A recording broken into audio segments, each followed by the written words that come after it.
भारत माता की भारत माता की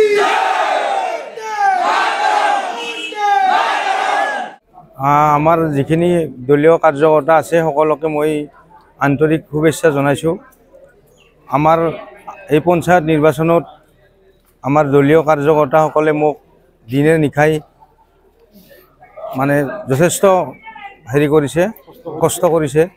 লগতে আমাৰ মণ্ডলৰ বিষয়ববীয়াসকলে মোক বহুত সাহস দিছে আৰু বিভিন্ন ধৰণে আমাৰ কেবিনেট মন্ত্ৰী ৰঞ্জিত কুমাৰ দাস ডাঙৰীয়াই মোৰ পঞ্চায়তত এখন মানে সভা অনুষ্ঠিত কৰি মোক বিশেষভাৱে সহায় কৰিছে।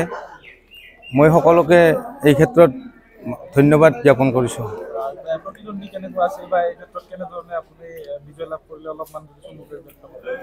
প্ৰতিদ্বন্দ্বী এইবাৰ আমি আচলতে হিন্দু মুছলমান সকলোৰে ভোট ল'বলৈ সক্ষম হৈছোঁ পঞ্চায়ত নিৰ্বাচনত, আৰু সকলোৱে আমাৰ মাননীয় মুখ্যমন্ত্ৰী মহোদয়ৰ যি কাৰ্যপন্থা সকলোৱে আগবাঢ়ি আহিছে।